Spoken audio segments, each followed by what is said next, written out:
নমস্কার বন্ধুরা, আজকে আমি আপনাদেরকে বানিয়ে দেখাবো বাড়িতেই খুব সহজেই চ্যবনপ্রাশ। শীতকালে সর্দি কিংবা কাশিতে এই চ্যবনপ্রাশ খুবই উপকারী এবং স্বাস্থ্যের পক্ষে খুবই ভালো। তো চ্যবনপ্রাশ বানানোর জন্য আমি এখানে প্রথমে নিয়েছি 1 কেজি পরিমাণ আমলকি, আর নিয়েছি এখানে 50 গ্রাম মতো কাঁচা হলুদ। প্রথমে একটা কড়াইতে আমি বেশ খানিকটা পরিমাণ জল দিয়ে দিলাম। এবার ওর উপরে আমি দিয়ে দিলাম একটা ফুটো থালা। এবার এক এক করে আমি আমলকিগুলোকে সাজিয়ে দেব।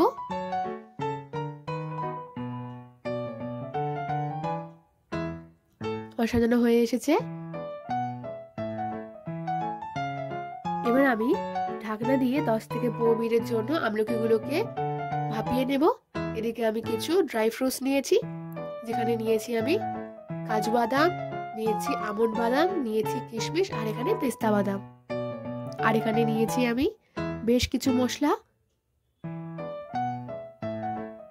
এগুলো হচ্ছে গোলমরিচ, আছে এখানে লবঙ্গ, জায়ফল, ছোট এলাচ, চক্রফুল, জোয়ান,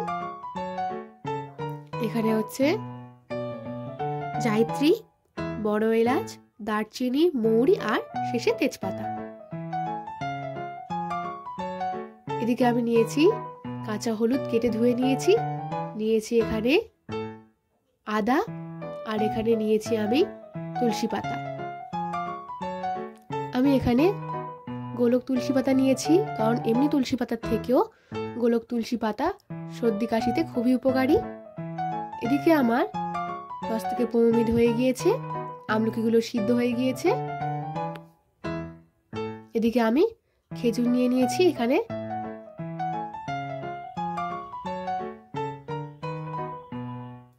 খেজুরটাকে আমি কেটে খেজুরটার ভেতর থেকে আমি দানাটাকে বার করে নেব।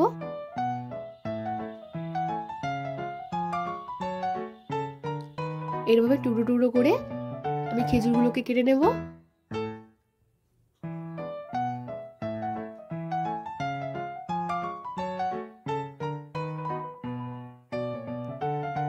আমার এখানে খেজুর কাটা হয়ে গিয়েছে। এদিকে আমি এবারে আমলকিগুলো থেকে দানাটাকে আলাদা করে নেব।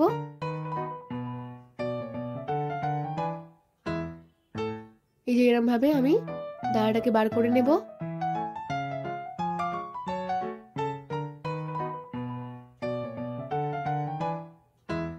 একটা বাটিতে নিয়ে নিলাম। এরভাবে আমি সবকটা আমলকি দানা ছাড়িয়ে নেব।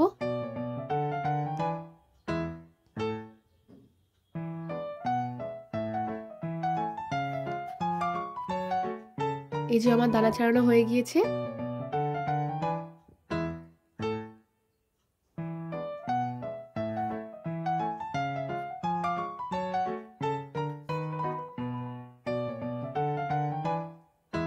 বাড়িতে নিয়েছি। এবার আমি কড়াইতে ভাজা মশলাগুলোকে একটুখানি গরম করে নেব ভালো করে। এখানে আমি জায়ফলটাকে সরিয়ে রেখেছি।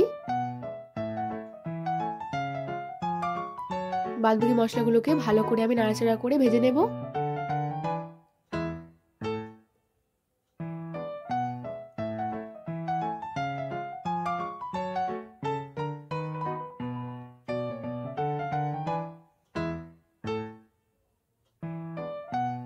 এবার আমি একটা প্লেটে নামিয়ে নিচ্ছি, হালকা ঠান্ডা হতে দেব।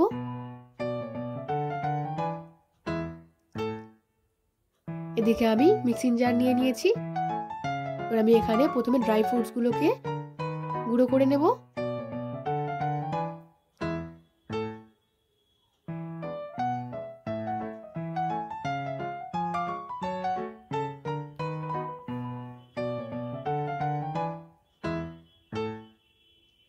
আমার এখানে ড্রাই ফ্রুটস গুঁড়ো করা হয়ে গিয়েছে।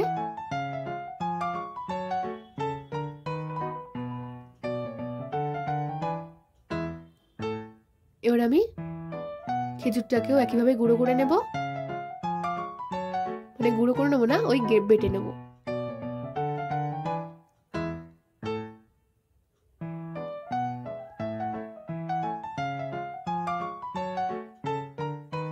খেজুরটাকেও আমার বাটা হয়ে গিয়েছে।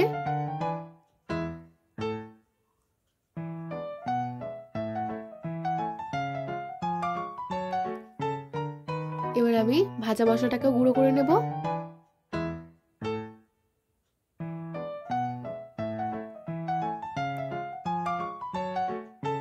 এবার আমি এখানে একটা আটা চালা নিয়ে নিয়েছি, ভালো করে মশলাটাকে চেলে নেব।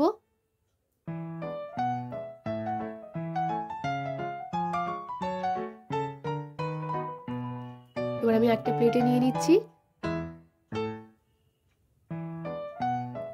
আমার এখানে ভাজা মশলা হয়ে গিয়েছে। এবার আমি আদা, তুলসী পাতা, এখানে হলুদটাকে বেটে নেব।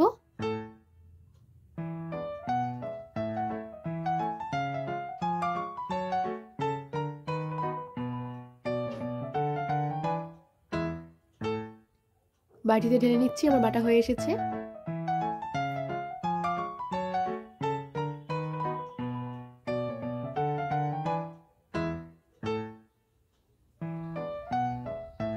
এবার আমি শেষে আমলকিগুলোকে বেটে নেব।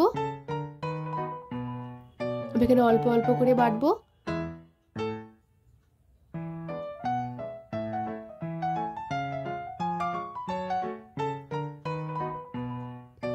আমি এখানে অল্প অল্প করে জলও দিচ্ছি, যাতে একদম মিহি হয়ে বেটে যায়। বাটা হয়ে গিয়েছে আমার, একটা বাটিতে ঢেলে নিচ্ছি।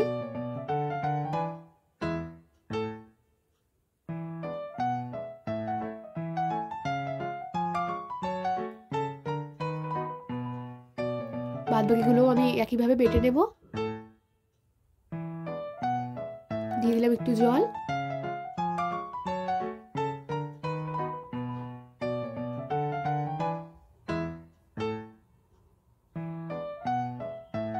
আমার এখানে আমলকি বাটা হয়ে গিয়েছে।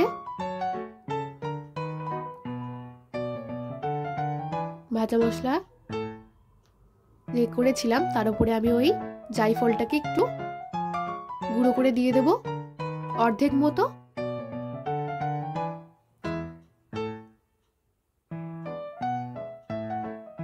আমি এখানে অর্ধেকটা ঘষে দিয়েছি। এখানে নিয়েছি আমি আখের গুড়। আমি এখানে 500 গ্রাম মতো আখের গুড় নিয়েছি। এবারে কড়াইতে আমি দিয়ে দিচ্ছি ঘি। ভালো করে ঘিটাকে গরম করে নেব।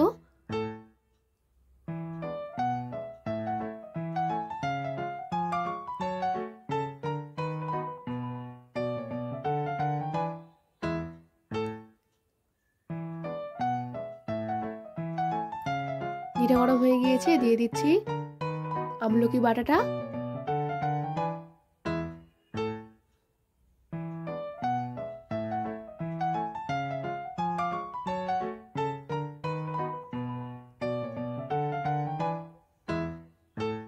ভালো করে নাড়াচাড়া করে নেব।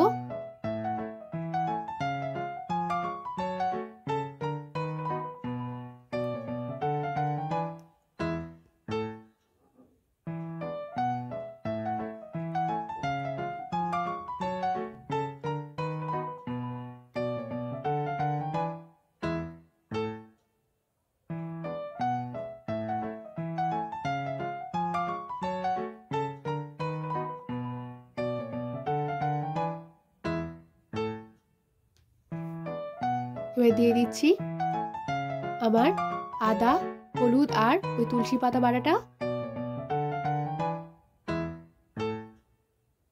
ভালো করে আমলকি বাটার সঙ্গে মিশিয়ে নেব।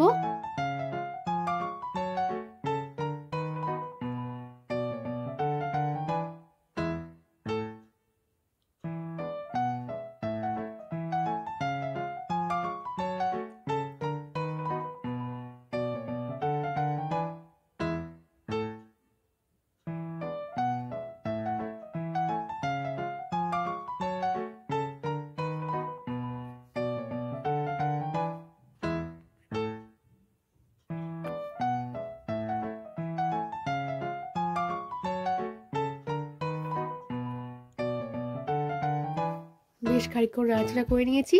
এবার দিয়ে দিচ্ছি আখের গুড়।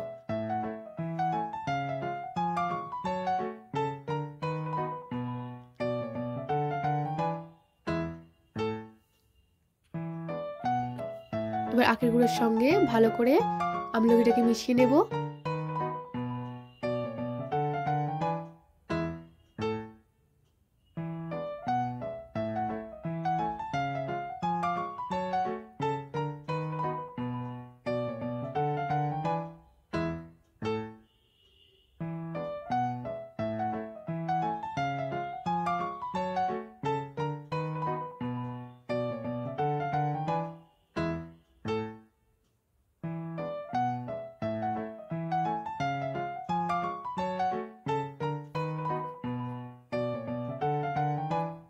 বেশ খানিকক্ষণ নাড়াচাড়া করার পর দিয়ে দেব ভাজা মশলা,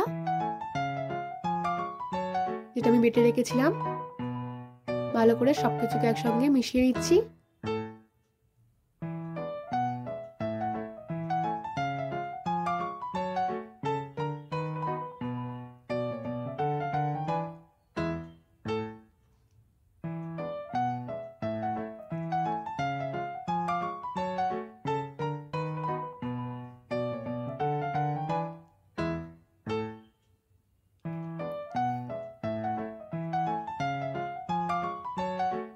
এবার দিয়ে দিচ্ছি আমি ড্রাই ফ্রুটস, যেটা আমি বেটে রেখেছিলাম।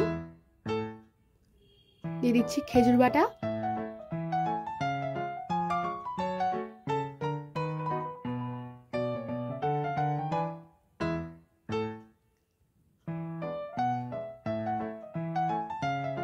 আবারও সবকিছুকে আমি ভালো করে মিশিয়ে নেব।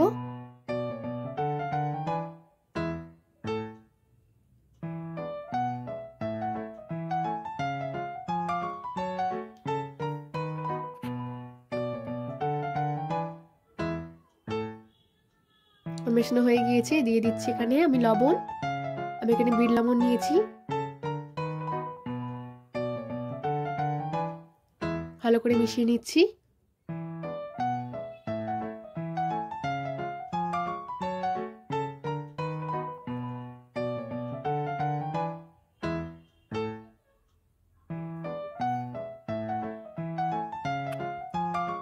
আমি এখানে আমলকি বাটার সময় জল দিয়েছিলাম, তাই জন্য আমি এখানে ভালো করে একদম গাঢ় বানিয়ে নেব। এবার আমি শেষে ভালো করে নাড়াচাড়া করে একদম গাঢ় করে নেব মিশ্রণটা, যাতে আমার চ্যবনপ্রাশটা অনেক দিনের জন্য থাকে।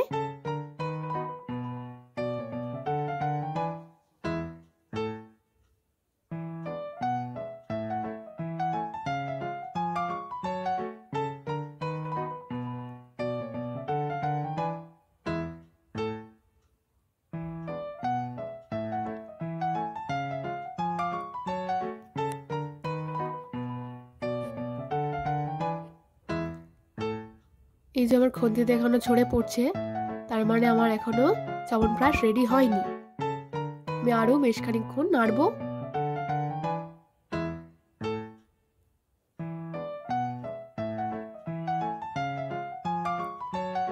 দেখতেই পাচ্ছেন আমার আর খুন্তি থেকে মিশ্রণটা পড়ছে না, তার মানে আমার চ্যবনপ্রাশ একেবারে রেডি।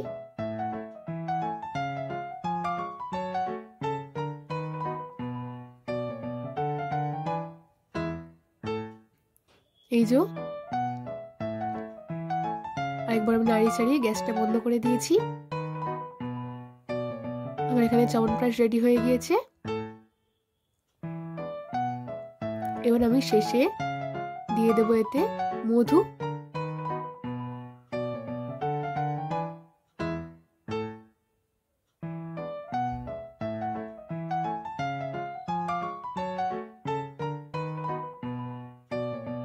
মধুটা দিয়ে ভালো করে মিশিয়ে নেব।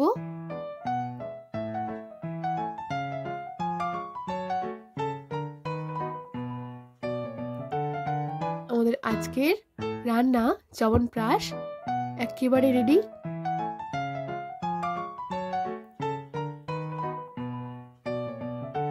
আমাদের আজকের রান্না যদি আপনাদের ভালো লেগে থাকে তাহলে অবশ্যই বাড়িতে একবার বানিয়ে দেখবেন। এবার আমি চ্যবনপ্রাশটাকে একটা বোলে ঢেলে নেব।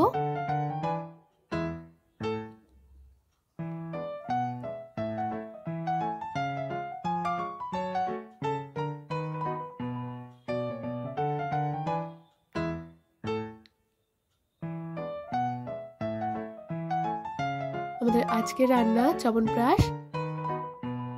আপনার যদি ভালো লেগে থাকে তাহলে অবশ্যই লাইক, কমেন্ট এন্ড শেয়ার করবেন। আর হ্যাঁ, সাবস্ক্রাইব করতে ভুলবেন না যেন। আমার চ্যবনপ্রাশ এখানে ঠান্ডা হয়ে গিয়েছে। এর আমি একটা কাঁচের জারে ঢেলে নেব।